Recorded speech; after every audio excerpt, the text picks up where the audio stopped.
Rupturas dos meniscos do joelho.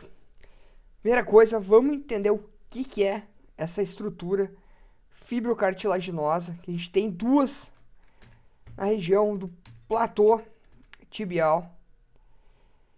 E é uma estrutura de fibrocartilagem que possui diferentes camadas, inclusive, como aqui eu já começo com uma questão para vocês, pedindo qual é que era a camada que resistia à compressão, e a resposta era essa camada circunferencial aqui.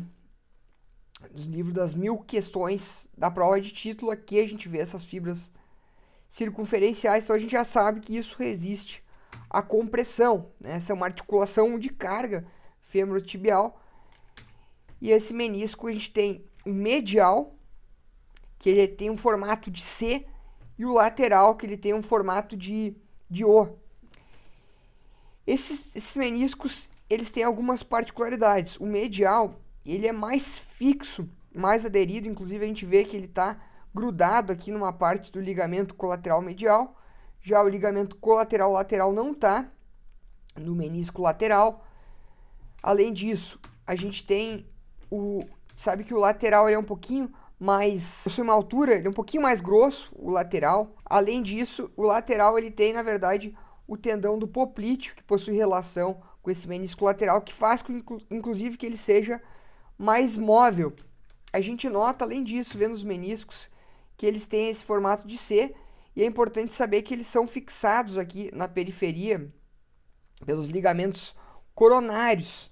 Além disso, existe o corno anterior de cada um e o corno posterior, e na frente existe um ligamento que é o ligamento transverso, que ele liga o corno anterior do menisco medial e do menisco lateral. Aqui a gente vê a relação do ligamento colateral medial, a parte profunda, que está inserida no menisco medial. E aqui tem um detalhe que está escrito, ó, extensão e flexão. Isso acontece porque conforme a gente faz a flexo-extensão, áreas diferentes dos meniscos são sobrecarregadas de maneira compressiva, porque inclusive essa é a principal função do menisco. Ele é um amortecedor. O menisco ele faz com que o platô tibial, uma superfície plana, seja congruente com uma superfície redonda, que é o côndilo femoral. Então, olha só, fazendo uma analogia aqui com um carro, é como se tivesse mais pneus em um carro aqui, que é isso que o menisco faz, ele distribui a carga de maneira que não fica um ponto pequeno, como aqui aconteceria se uma superfície plana se articulasse com algo redondo. Então, somente aquela região receberia a carga tendo mais pressão. Já com o menisco, a gente tem essa distribuição de carga. Então, o menisco saudável, ele evita que haja essa carga excessiva no osso. Inclusive, quando a gente tem uma perda desse menisco, se tira ele, está associado com desgaste precoce da articulação. E olha aqui, ó, quando a gente flexiona o joelho, observa que a parte mais posterior dos meniscos que sofre a carga aqui, e a gente tem uma área menor do côndilo em contato. Então isso aumenta a pressão. Isso aqui é fundamental para vocês entenderem tanto o mecanismo de trauma quanto as regiões mais lesionadas do menisco. A 90 graus de flexão, 90% da carga é absorvida aqui pelos meniscos. Já a extensão, ó, 50% da carga só. E lembra que aqui eu mostrei para vocês, ó, que em extensão essa parte mais do corno anterior, já em flexão a parte posterior do menisco, quando a gente está mais flexionado, inclusive, passa de 90, só o corno posterior ele vai receber essa carga. E aqui a gente vê o corno posterior e o anterior. E além da distribuição de carga, esses meniscos, uma vez que eles têm esse triângulo, forma de triângulo, eles evitam que o côndilo saia do lugar, eles dão estabilidade para o côndilo femoral ali.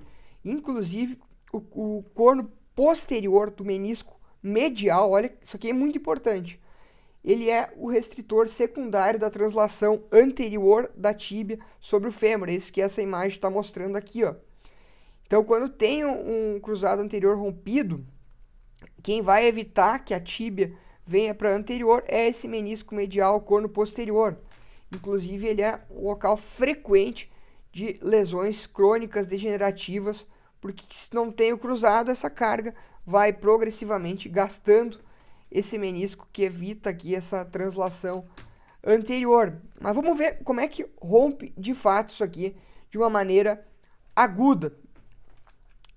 Isso acontece com movimento giratório, mas com o joelho flexionado, como eu disse. Isso pode acontecer caindo sobre o joelho, girando, ou tipicamente com o pé preso no solo e o atleta muda de direção, bem como está no vídeo aqui, ó. Que acontece com o Westbrook. Vamos ver mais perto aqui, ó. Ele fixa o membro inferior direito no solo e gira. Gira com o pé preso e o joelho flexionado. E um detalhe aqui, que ele fixa e gira. Imagine que o membro inferior dele está fixo e ele está girando nesse sentido aqui, o tronco dele sobre aquele pé. Então a gente vai ver que ele está fazendo uma rotação interna do fêmur sobre a tíbia. O importante saber aqui é onde que o calcanhar está apontando. Ó, ele lesionou o menisco lateral, isso foi veiculado, e a gente consegue saber, já que foi mesmo sem informação, só pelo mecanismo de trauma. Em resumo, se a gente vê aonde que o calcanhar dele aponta, a gente vai saber aonde está a lesão. O calcanhar, nesse mecanismo aqui, ele aponta para o menisco lateral. Se vocês fizerem esse mecanismo que ele fez aqui no vídeo e observarem o calcanhar de vocês, vai ver que vai apontar para a parte lateral do joelho, menisco lateral, então é ele que é lesionado. Inclusive os testes semiológicos, como a gente vai ver, eles exploram justamente, tentam mimetizar esse mecanismo de trauma. Então, no caso do Westbrook, como ele fez esse movimento aqui, o calcanhar ficou apontando para o menisco lateral. Agora vamos ver um outro exemplo que teve uma lesão por um mecanismo parecido, só que aí lesionando o menisco medial. O calcanhar do atleta lesionado vai apontar para cá, ó. Vamos ver, ó, isso aqui, ó. Ó, aqui a gente consegue ver melhor até no vídeo. Olha ali, ó. Ele pisa e o calcanhar aponta para a parte do meio, interna do joelho dele. Então, o pé fixo no solo, joelho flexionado em movimento rotatório. E aí, vamos ver o que a mídia veiculou. Ó, menisco interno ou menisco medial.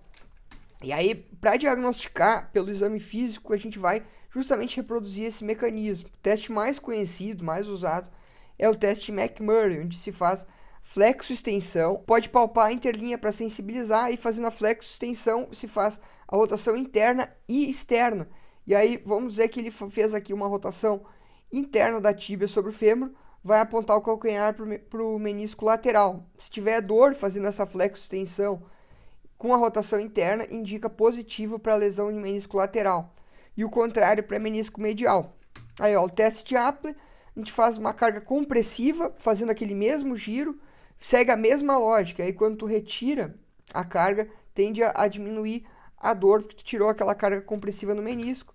Um outro teste que faz rotação interna e externa com o joelho flexionado é o teste T-Sile. Vai segurar o paciente rodando, tal como no mecanismo de lesão. Então, se rodar o tronco dele interno sobre o pé fixo, vai acusar dor no menisco lateral, se for positivo o teste. E o contrário aqui, nesse caso, rotação externa do tronco sobre o pé fixo. Outro teste, daí com o paciente sentado, se faz a mesma coisa, em rotação interna e externa com o joelho flexionado, pode se palpar a interlinha. Inclusive esse outro teste aqui, ele é basicamente palpar a interlinha articular e ele é positivo, teste de Smile, se tem dor na palpação da interlinha, porque esse menisco ele é muito inervado. E outro teste aqui especificamente para corno posterior, porque a gente vê que o joelho está bem flexionado e além de 90 de flexão, a carga só no corno posterior. Então, o paciente caminhar desse jeito aqui em linha reta, ele vai justamente causar rotação interna e externa com o joelho flexionado. E aí esse aqui, mais do que os outros, específico aqui para o corno posterior. E aqui um teste exclusivo para o menisco lateral, esse teste de Moragas, onde se faz esse posicionamento de 4. Porque quando se faz isso, essa posição de 4, que é uma combinação de, tipo o teste de Patrick Faberi, que é flexion, abduction, sternal rotation, e aí tu faz isso aqui, como a gente vê, se a gente fizer isso aqui, ó onde é que o calcanhar vai estar apontando, menisco lateral, e aí você pode palpa a interlinha articular lateral ali para sensibilizar o teste. E aí vamos ver agora que tem diversos padrões de ruptura ainda que podem acontecer. Olha só, isso aqui é uma classificação que resume em 4. Basicamente, ó, longitudinal, que é isso aqui, número 1. Além disso, pode ser horizontal. Então, aí, aqui no 2, a gente vê que é esse padrão aqui de ruptura. Ó. Pode ser combinado também, horizontal e longitudinal. E aí ainda pode ser oblíquo aqui, como a gente tem no 3, bem parecido com esse padrão radial. Isso aqui é mais comum delas, é a longitudinal. Essa aqui até é melhor para suturar, inclusive quanto mais na periferia, como a gente vai ver mais à frente para a aula. E lesões crônicas, elas tendem a ter esses padrões aqui horizontais, lesões mais degenerativas, inclusive as lesões agudas, que tendem a ser mais verticais, longitudinais, mas também podem ser radiais, elas podem progredir de maneira horizontal, aqui como a gente vê uma lesão longitudinal, vertical, evoluindo com esse traço horizontal aqui pela força justamente compressiva, como eu estou explicando aqui na imagem, ó. Esse tipo de força aqui, ó, presta atenção aqui, isso aí vai abrir a lesão e causar esse traço longitudinal. Isso aqui, inclusive, é um tipo que se chama alça de balde, essa lesão aqui chamada de bucket handle, é típico aqui de lesões crônicas, especialmente no menisco medial, e tem um detalhe aqui, que isso aqui é muito cobrado em prova, que é esse sinal do duplo cruzado posterior, que essa alça de balde que forma, ela pode ficar parecido com o cruzado posterior aqui no corte sagital de ressonância magnética. E aqui um exemplo de uma lesão radial evoluindo para uma famosa lesão em bico de papagaio. Então, evoluindo com esse padrão aqui horizontal, quando é uma lesão crônica que não é tratada. Se seguir fazendo a flexo-extensão, eventualmente pode ir abrindo aquele, e a carga compressiva também vai abrindo e pode fazer um flap, como está demonstrado aqui, e eventualmente, conforme ela progride, pode esse flap interpor na articulação e causar um travamento, um sinal de ouvir até mesmo um clique audível, é quando isso dá um sintoma mecânico, aquele fragmento ali, e a dor, ela costuma ser bem típica, a ser palpada na interlinha, isso que é a clínica do paciente, alguns sintomas, e ela pode ser intermitente, porque eventualmente solta um fragmento ou a lesão progride e causa um travamento ali, aí aquilo solta, pode daí dar um inchaço no joelho, e aquilo vai evoluindo de uma maneira crônica. Lembrando que no momento agudo, tu pode ter o sintoma específico,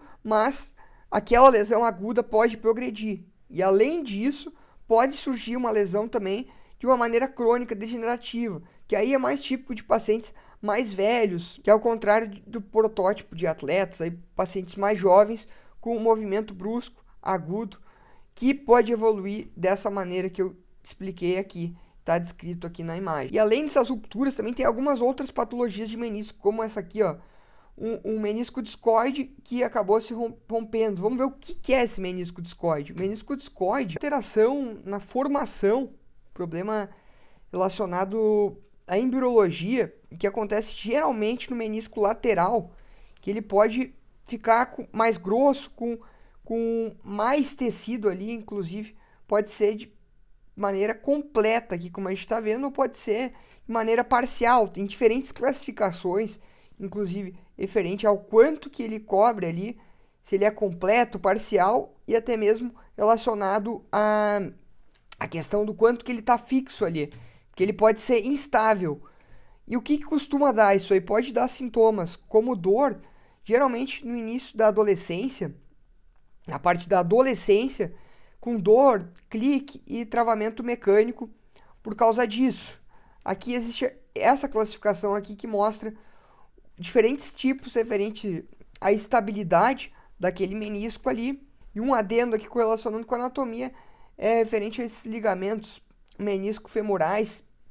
A gente tem o anterior e o posterior. No tipo 3, apenas o ligamento menisco-femoral ou posterior, que é o de Risberg, a gente tem o de Humphrey, que é o anterior, e o de Risberg, que é o posterior, um macete fácil de decorar, que o anterior, o H vem antes do W, então o anterior é o de Humphrey e o posterior é o de Risberg. E a gente sabe que no tipo 3 aqui de Watanabe, só o posterior, que é o de Risberg, que acaba dando essa estabilidade aqui para esse menisco, que ele fica instável. Aqui a gente vê esses dois ligamentos, só um adendo aqui para essa anatomia. Eles são anteriores, um é anterior e o outro é posterior, referente ao ligamento cruzado posterior. Então, um fica na frente e o outro fica atrás. E dentro da parte de imagem, também, uma outra questão aqui para vocês, chama atenção algumas coisas que fica aumentado o compartimento lateral do joelho, por causa que esse menisco ele fica mais grosso. Além disso, o côndilo pode ficar mais achatado, a cabeça da fíbula um pouquinho alto, como essa questão aqui. Aqui tem alguns critérios radiográficos, aqui dá para ver bem nessa imagem aqui do OrthoBullets 4 achados.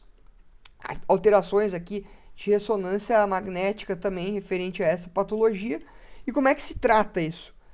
Pode ser assintomático, então não se faz nada. Agora, se ele for sintomático, dependendo da classificação e da lesão, se aquele menisco ele acabou rompendo, se ele é instável ou não, pode-se fazer simplesmente tirar aquela parte extra, e se for um tipo instável, eventualmente aqui no tipo 3 de Watanabe, tem que ser necessário suturar, né, aquela parte posterior ali para ele ficar fixo. Então, ou se faz uma menistectomia ou uma salserização com reparo.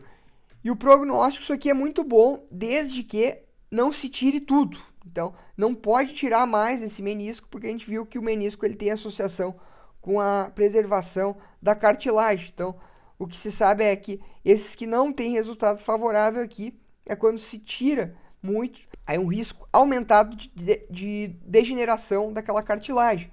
E outra coisa que pode dar no menisco, dessas coisas diferentes aí, pode dar um cisto também, que foi o veiculado aqui que teve o Felipe Coutinho, lesão que tirou ele da Copa América ali de 2021. Vamos ver o que é isso. Pode formar um cisto no menisco. Mas como que forma um cisto no menisco? Se tem uma lesão no menisco,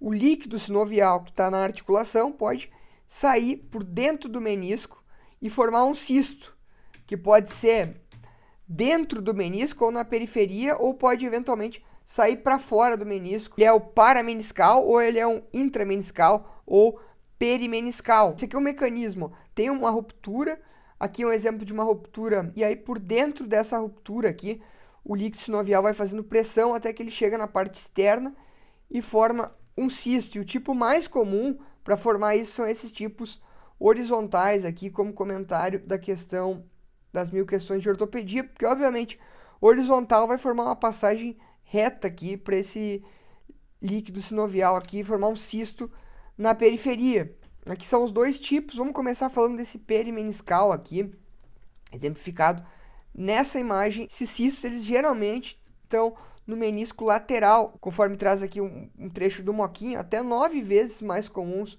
no menisco lateral. E tipicamente daí quando é no menisco lateral, ele geralmente aqui no terço médio, na parte média ou no corno anterior. Já quando ele é no menisco medial, ele tende a ser no corno posterior.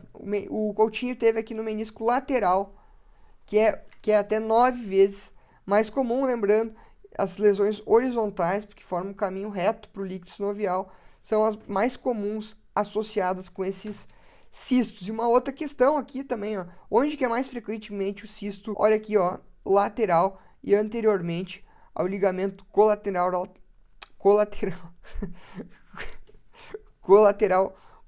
lateral, menisco lateral. Aqui traz uma proporção de 7:1. E olha aqui, ó, lesão no menisco lateral do Coutinho. Só um adendo lá para vocês não esquecerem o mecanismo de trauma. Ó, vamos ver quando ele machucou. Ele fixa o pé no solo e ele faz um movimento de rotação tronco sobre a tíbia fixa. E aí a gente vai ver onde que aponta o calcanhar dele nesse mecanismo aqui.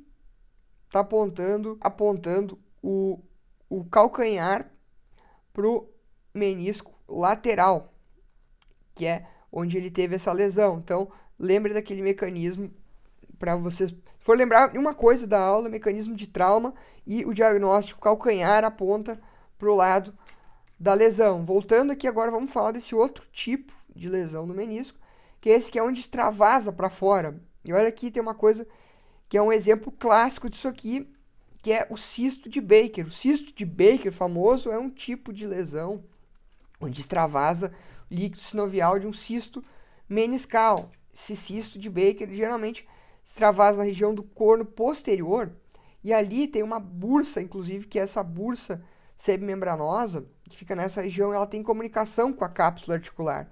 E aí uma lesão ali acaba gerando mais líquido sinovial ou abrindo uma passagem para aquele líquido chegar naquela bursa que tem comunicação. Essa bursa, ela fica entre o semimembranoso, olha ali, e a cabeça medial do gastrocnêmio, que a gente tem a borda medial do semimembranoso, o semitendinoso passando ali, mas é aqui, ó, medial ao semimembranoso, e entre ele e a cabeça do gastrocnêmio, a cabeça medial, olha aqui, ó, PC quer dizer popliteus cyst, que é o cisto poplíteo ou cisto de Baker, que acaba aumentando aquela bursa do semimembranosa.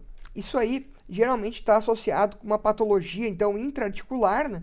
Que nesse caso aqui a gente está falando de uma lesão meniscal, mas eventualmente outras lesões até do joelho, como osteoartrose, pode aumentar o líquido do joelho e eventualmente com esse aumento de líquido se forma um mecanismo valvular ali que acaba jogando esse líquido para dentro nessa passagem aqui, para essa bursa, e forma um cisto parameniscal nessa região posterior, então, ao corno posterior do menisco medial. Isso que é o cisto de Baker. O cisto ele não é é uma consequência de um outro problema, como está explicado aqui no texto, e é isso que a gente está vendo aqui no exame de imagem. Vamos ver como é que a gente examina esse exame físico desses cistos aí.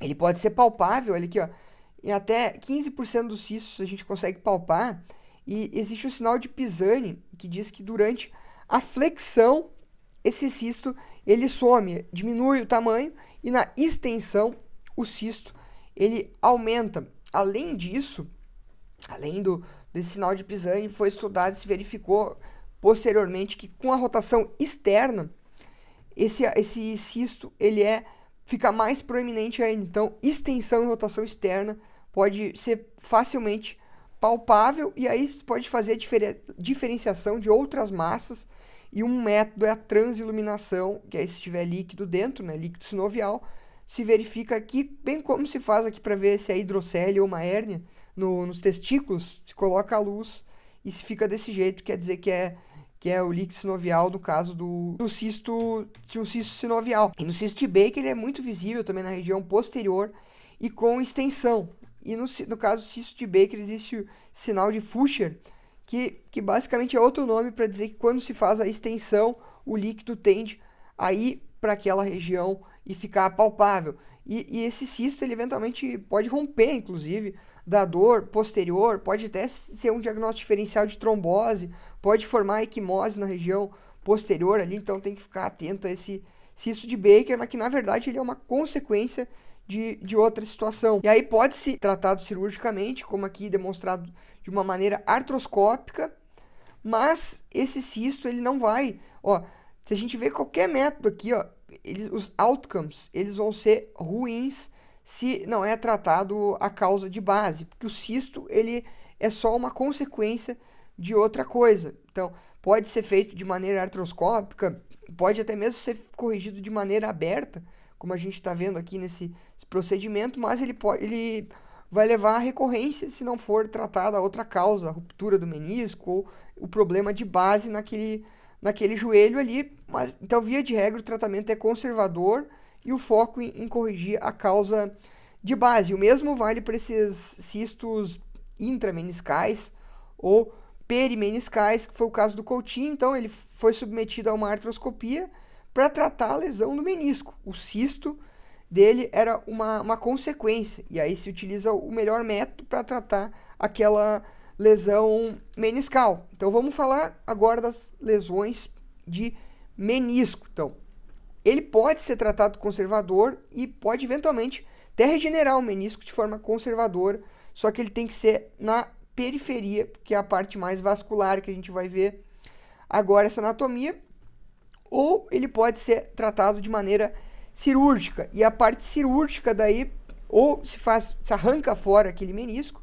ou se pode costurar eventualmente. Quem vai dizer isso é o padrão de ruptura, o padrão ideal para suturar é longitudinal e na periferia, que a gente está vendo que é vermelhinho aqui, ó. A periferia do menisco, ela é onde tem a parte vascular. Os vasos vêm aqui para o menisco pelos esses vasos da inferior medial e o ramo inferior lateral das artérias geniculares ali. Então ele vem suprindo, só que a parte interna é avascular, então não vai regenerar aquilo ali.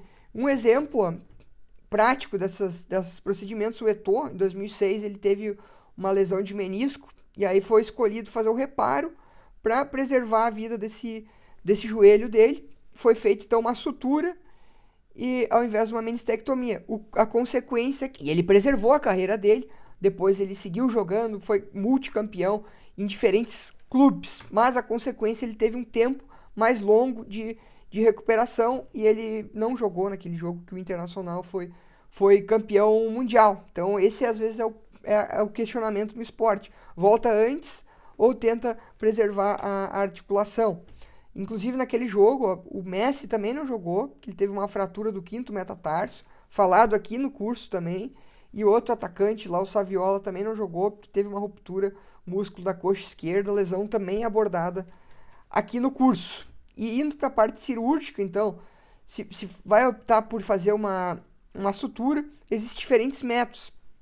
Pode ser inside out, que vem de dentro para fora, ou outside in, que vem de fora para dentro, ou até mesmo ao inside, tudo por dentro. Isso é de uma maneira artroscópica e acontece por portais. A principal complicação desses portais, especialmente especificamente esse aqui, esse portal anteromedial aqui, que se acessa o compartimento medial, ele pode lesionar o ramo infrapatelar do nervo safeno e causar essa neuropatia, dor aqui nessa região inferomedial. É a complicação mais comum dessa artroscopia. Já a complicação mais comum geral dessas lesões de menisco é quando tu tira ou quando a sutura não funciona, que vai dar artrose no longo prazo. Inclusive, pensando nisso, dada a importância do menisco, já se faz esse estudo aqui, transplante de menisco já é feito, dada a importância dessa estrutura que previamente se retirava e simplesmente fazia menistectomia e liberava. Mas aí se viu que dava muito osteoartrose e aí já se está estudando, já se faz esse procedimento aqui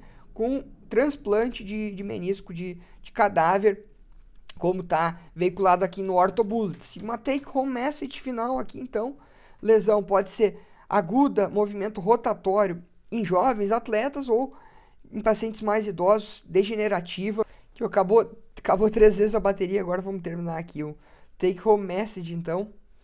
Lesões agudas em jovens, geralmente com aquele mecanismo rotacional, aterrissando com o pé fixo no solo, joelho em flexão, rotação interna ou externa.